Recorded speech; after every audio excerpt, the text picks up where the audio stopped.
4 अक्टूबर को दिल्ली के राउज़वेनी में स्थित आम आदमी पार्टी के वरिष्ठ नेता और अरविंद केजरीवाल के दाएं हाथ कहे जाने वाले संजय सिंह को ईडी गिरफ्तार करती है। 4 अक्टूबर की शाम को उनकी गिरफ्तारी होती है। फिर अगले दिन 5 अक्टूबर को संजय सिंह को दिल्ली की ही राउज़वेनी कोर्ट में पेश किया जाता है, जहां ईडी को संजय सिंह की 5 दिन की न्यायिक हिरासत मिलती है। संजय सिंह 5 दिन की न्यायिक हिरासत में भेज दिए जाते हैं और 10 अक्टूबर फिर तारीख आती है जब संजय सिंह इस उम्मीद के साथ दिल्ली की उसी राउज़वेनी कोर्ट में पेश होते हैं जहां से उन्हें रिमांड पर भेजा गया था। उम्मीद के साथ पेश होते हैं कि शायद इस बार उन्हें जो है मामले में जमानत मिल जाएगी और ईडी के पास लगता यह है कि कुछ पुख्ता सबूत नहीं है। लेकिन 10 अक्टूबर के बाद 13 अक्टूबर के बाद 27 अक्टूबर, उसके बाद 10 नवंबर और बढ़ते ही बढ़ते तारीखें बढ़ती चली जाती है और संजय सिंह को बार बार कोर्ट से केवल तारीख मिलती है।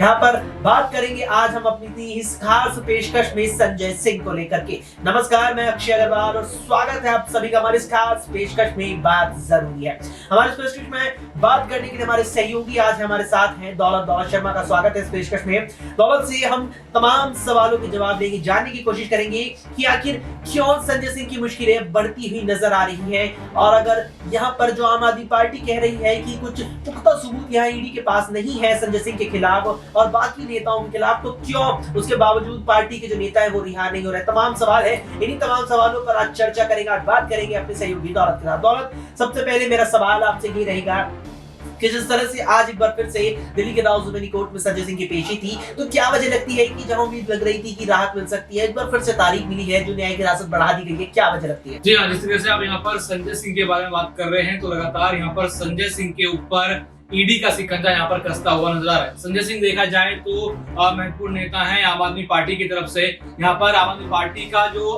दारोमदार है वो कहीं ना कहीं अरविंद केजरीवाल के बाद यहाँ पर संजय सिंह के ऊपर रहता है। संजय सिंह यहाँ पर राज्यसभा में आम आदमी पार्टी को पेश करते हुए नजर आते हैं। वहां पर कई मुद्दों पर उन्होंने यहाँ पर जो है अपने शब्द उठाए, कई मुद्दों पर वो प्रधानमंत्री नरेंद्र मोदी, अमित शाह तक से यहाँ पर टक्कर लेते हुए नजर आए हैं। सीधा सीधा अपने बयानों में उनका नाम लेकर वो भारी विरोध यहाँ पर करते हुए नजर आए।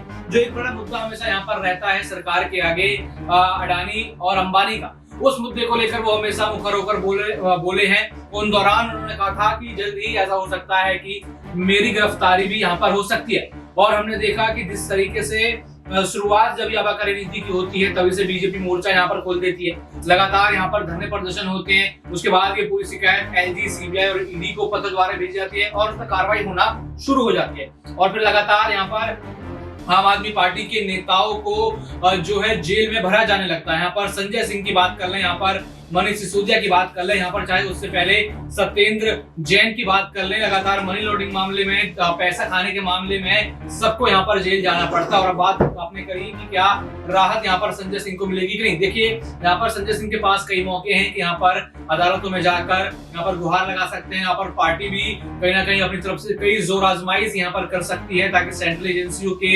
गिरफ्त से बचा जा सके। जैसे भी 2023 के चुनाव बीते हों, लेकिन 2024 में अपने आप को कमजोर यहाँ पर नहीं आंकना चाहिए आम आदमी पार्टी, क्योंकि राज्यसभा सांसद यहाँ पर संजय सिंह हैं और उनको लोकसभा में भी यहाँ पर बड़ी जिम्मेदारी दी जा सकती है। और जो उनके बाकी अन्य नेता हैं, यहाँ पर बात करें मनीष सिसोदिया की, क्योंकि वो भी जेल में है, उनको भी यहाँ बड़ी जिम्मेदारी देने की बात कही जा रही है। तो लगातार यहाँ पर यही है कि जिम्मेदारियां तो हम उनको देंगे, लेकिन क्या वो ईडी, सीबीआई या फिर जेल के चंगुल से छूट कर आ पाएंगे कि नहीं। बिल्कुल, यहाँ पर बात जरूरी है क्योंकि जिम्मेदारी तो देंगे, लेकिन क्या वे यहाँ केंद्रीय जांच एजेंसी बचकर सामने आ पाएंगे भी या नहीं। इसके अलावा यहाँ पर आपको बता दें कि यहाँ संजय सिंह और मनीष सिसोदिया ही नहीं बल्कि यहाँ पर पार्टी के दिग्गज एक और नेता और सरकार में मंत्री यहाँ रहे सत्येंद्र जैन को भी काफी टाइम से गिरफ्तार यहाँ पर ईडी ने कर लिया था। और हालांकि इस वक्त तो वे यहाँ पर जो है अंतिम जमानत पर बाहर है यहाँ पर, लेकिन जो पार्टी के और नेता हैं उन पर भी कहीं ना कहीं खतरा बढ़ता जा रहा है। दौलत, जैसे कि आपने यहाँ पर अभी जिक्र किया अरविंद केजरीवाल का, साथ में मनीष सिसोदिया का भी जिक्र किया, तो मनीष सिसोदिया को जिस तरह से आपको बता दें दर्शकों, 26 फरवरी को गिरफ्तार यहाँ सीबीआई ने किया था। तो आपको बता दें यहाँ पर कि जो दिल्ली की शराब नीति है इसमें संजय सिंह को आरोपी बनाया है ईडी ने, जबकि इस शराब नीति की जांच सीबीआई और ईडी दोनों ही केंद्रीय जांच एजेंसियां कर रही है। और मनीष सिसोदिया का जो नाम है वो सीबीआई ने भी अपनी चार्जशीट में लिखा है और ईडी ने भी अपनी चार्जशीट में लिखा है, यानी कि मनीष सिसोदिया दो तरफा, दो केंद्रीय जांच एजेंसी के रडार पर है, जबकि संजय सिंह की जो जांच है वो केवल यहाँ पर ईडी के पास है। बता दें आपको कि संजय सिंह को 26 फरवरी को सीबीआई ने गिरफ्तार किया था। उसके बाद इसी साल की 28 फरवरी यानी 2 दिन बाद अपने जो उप मुख्यमंत्री का पद यहाँ मनीष सिसोदिया के पास था उससे उन्होंने इस्तीफा दे दिया। बात चल रही है मनीष सिसोदिया की दौलत से। मैं सवाल लेना चाहूंगा मनीष सिसोदिया पर। ही दौलत, मनीष सिसोदिया की सुनवाई के दौरान कोर्ट ने ये कोट किया था यहाँ पर कि मनीष सिसोदिया जो है एक प्रभावशाली व्यक्ति है और अगर वे बाहर आ जाते हैं तो कहीं ना कहीं सबूतों के साथ वो छेड़छाड़ कर सकते हैं, सबूतों के गवाहों पर कहीं ना कहीं वे प्रभाव डाल सकते हैं। क्या वाकई में ऐसी जो है स्थिति है? अगर देखिए, अगर कोर्ट यहाँ पर ये कहती है कि वो सबूतों के साथ छेड़छाड़ कर सकते हैं तो कोर्ट को यहाँ पर जल्द से जल्द आदेश ईडी को देना चाहिए, सख्त आदेश देना चाहिए कि जल्द से जल्द सबूत इकट्ठा कर लाएं। जो भी वो ऑडियो, कागजों की या फिर डिजिटल सबूतों की बात करते हैं उनको इकट्ठा करके उनको देखकर जो है जल्द यहाँ पर सामने रखें ताकि यहाँ पर पूरी तरीके से उनको सजा यहाँ पर हो सके या फिर जिस तरीके से भी ये केस चलना है आगे बढ़ सके, क्योंकि वो अनिश्चित काल तक किसी को जेल में रखना यहाँ पर संभव नहीं है। और यहाँ पर बिना आरोप के सिर्फ जांच के चलते वो जेल में रहे। इस बीच कई सारी महत्वपूर्ण चीजें उनकी छूट गई। इस बीच उनके पत्नी की तबीयत खराब थी, वहां पर उनको जाना था लेकिन वो नहीं जा पाए। बीच में उनको छुट्टी मिलती भी है तो वो अपनी पत्नी से नहीं मिल पाते। तो यहाँ पर यही सवाल खड़ा हो जाता है कि अनिश्चित काल तक आप किस तरीके से इस नेता को या किसी व्यक्ति को यहाँ पर गिरफ्तार कर सकते हैं। उस पर जांच अगर है, अगर आप वहां पर शक है तो आप जल्द से जल्द अपनी जांच पूरी करें और यहाँ पर सबूत पेश करें, क्योंकि बात यहाँ पर सारी की सारी जो है सबूतों पर अटक रही है। बिल्कुल, यहाँ पर हमारे सीआईडी तो साफ तौर पर कहना है। इसके अलावा आपको बता दें कि जिस तरह दौलत कह रहे हैं कि जांच पूरी करें, इसके बाद ईडी ने इस मामले में अपनी जांच का दायरा बढ़ा दिया है। आपको बता दें यहाँ पर कि ईडी ने जो अपनी जांच का दायरा बढ़ाया है, अब उस दायरे में दिल्ली के मुख्यमंत्री और पार्टी संयोजक अरविंद केजरीवाल भी आ गए हैं। दरअसल यहाँ पर देखने को मिला था कि 30 अक्टूबर को यहाँ अरविंद केजरीवाल को ईडी की ओर से समन प्राप्त हुआ था और समन में उन्हें 2 नवंबर को पेशी के लिए, पूछताछ के लिए बुलाया गया था। हालांकि केजरीवाल उस समन का जवाब नहीं देते हैं, पेश नहीं होते हैं और जवाब देते हैं कि मेरी कुछ पहले से ही यहाँ पर सुनिश्चित यहाँ पर रैलियां थी, यहाँ जनसभाएं थी चुनावों के मद्देनजर, जिसके चलते मैं नहीं आ पाया। साथ ही अरविंद केजरीवाल ने जो जवाब दिया उसमें ये तक कहा था यहाँ पर कि जो केंद्र के जो जांच एजेंसियां है, ये ईडी और सीबीआई, इनकी जो यहाँ पर जांच है, छानबीन है, ये केंद्र सरकार, ये बीजेपी की केंद्र सरकार के दबाव में हो रहा है। लगातार ये बात पार्टी के द्वारा कही गई, अरविंद केजरीवाल के द्वारा भी कही गई। लेकिन जब अरविंद केजरीवाल यहाँ ईडी के पहले समन पर पेश नहीं हुए तो दरअसल आपको यहाँ पर बता दें कि कानून ये कहता है कि अगर एक व्यक्ति के खिलाफ ईडी समन जारी करती है और अगर वो व्यक्ति पेश नहीं होता है तो नियम के मुताबिक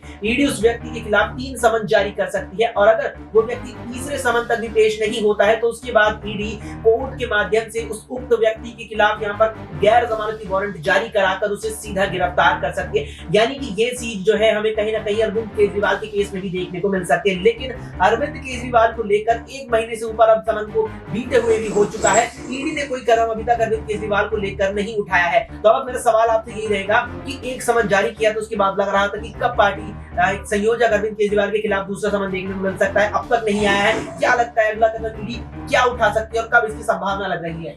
देखा जाए तो ईडी के पास यहाँ पर कई नियम हैं कि अगर आप वहां पर उनके पास पेश नहीं होते हैं, गवाही आप नहीं देते हैं, तो वहां पर वो कई कड़े एक्शन यहाँ पर लेती हुई नजर आ सकती है। यहाँ पर देखा जाए दोबारा यहाँ पर समन मिल सकता है। यहाँ पर दोबारा समन पर अगर पेश नहीं होते तो उनके घर पर जाकर उनसे पूछताछ हो सकती है, उनके कार्यालय पर जाकर भी यहाँ पर उनसे पूछताछ हो सकती है। स्थिति में अगर कुछ सबूत भी छानने हो तो वहां पर ईडी ये सब भी कर सकती है। और आखिरी अंतिम है कि आपको गिरफ्तार करके पूछताछ करें। पहले समन पर वो पेश नहीं होते, अब दूसरे समन की यहाँ पर तैयारी की जा रही है। चुनावी रैलियों पर ध्यान देते हैं, वो ईडी पर ज्यादा ध्यान नहीं देते या फिर इन सब पचड़ों में वो भी नहीं पढ़ना चाहते। वो यही कहना चाहते हैं कि ईडी यहाँ पर सिर्फ हमें घेर रही है, ईडी यहाँ पर सिर्फ हमें राजनीतिक द्वंद है तो लोगों ने हमारे ऊपर ईडी छोड़ी हुई है, फिर हमारे ऊपर कार्रवाई करने की कोशिश कर रहे हैं और इसी बात को कह के वो चीजें नकार देते हैं और अपनी चुनावी रैलियों में चले जाते हैं। लेकिन कहीं ना कहीं यही उनका जो ये व्यवहार है वो खतरा उनके लिए बन सकता है। ईडी बड़ा एक्शन यहाँ पर लेती हुई नजर आ सकती है और यहाँ पर उनको गिरफ्तार करके भी उनसे पूछताछ हो सकती है। ऐसे में आम आदमी पार्टी के ऊपर बड़ा संकट यहाँ पर आ सकता है। बिल्कुल, यहाँ आम आदमी पार्टी के ऊपर बड़ा संकट आ सकता है। जिस तरह से ईडी का समन जब अरविंद केजरीवाल को पहुंचा था तो केजरीवाल ने ये तक कह दिया था कि मैं मुख्यमंत्री पद से इस्तीफा दे दूंगा, मैं इस पद को जूते की नोक पर रखता हूँ। कहीं ना कहीं इस तरह के शब्द, एक संवैधानिक पद है यहाँ मुख्यमंत्री का, चाहे किसी भी राज्य का, और उस पद की गरिमा होती है। लेकिन कहीं ना कहीं अरविंद केजरीवाल ने उस गरिमा को शर्मसार किया है इस तरह के शब्दों का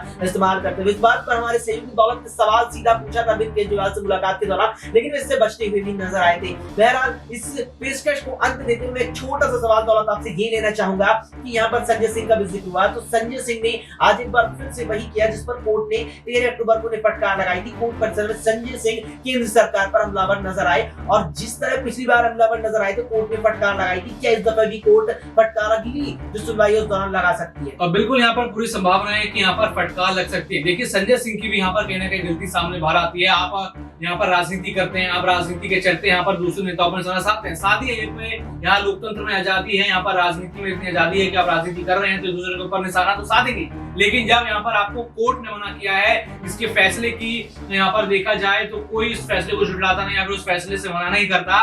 कोर्ट के फैसले को कोई यहाँ पर जो है सुनकर नजरअंदाज नहीं करता, लेकिन आप कोर्ट के फैसले को नजरअंदाज कर रहे हैं तो आप ये देखा जा सकता है कि आपका लोकतंत्र में विश्वास कितना है। तो आप पूरे दिन यहाँ पर लोकतंत्र की बात करते हैं, खुद आप यहाँ पर चीजों की बात नहीं मानते, आप चीजें नहीं देखते और आप यहाँ पर कोर्ट की बात नहीं मानते, तो बिल्कुल ये बड़ी अवहेलना यहाँ पर कोर्ट की और फिर दोबारा इनको फटकार लग सकती है। बिल्कुल यहाँ पर संभावना है क्योंकि जिस तरह से 13 अक्टूबर को अपनी तीसरी पेशी के दौरान संजय सिंह केंद्र सरकार पर हमलावर नजर आए तो उस वक्त कोर्ट ने फटकार लगाते हुए कहा था कि ये राजनीतिक मंच नहीं है, कोर्ट है, कोर्ट की मर्यादाओं को उल्लंघन न करे, कोर्ट की मर्यादाओं में रहे और उस तरह की राजनीतिक बयानबाजी कोर्ट में न दे। लेकिन संजय सिंह ने एक बार फिर आज अपनी पेशी के दौरान ये किया। बहरहाल इस सबसे अलग अब देखना है कि 11 दिसंबर को जब संजय सिंह अगली बार दिल्ली के राउजवेली कोर्ट में पेश होंगे, क्या ईडी तब तक और ज्यादा जो पुख्ता सबूत है संजय सिंह के खिलाफ जुटा पाती है और क्या संजय सिंह की मुश्किलें बढ़ सकती है, या एक बार फिर वही सवाल रहेगा या फिर संजय सिंह को रिहाई मिल सकती है। इस पूरे मामले पर आपकी क्या राय है कमेंट करके हमें कमेंट बॉक्स में जरूर बताएं और फिलहाल की इस पेशकश में इतना ही। देश और दुनिया की तमाम खबरों के लिए आप देखते रहें SPN9।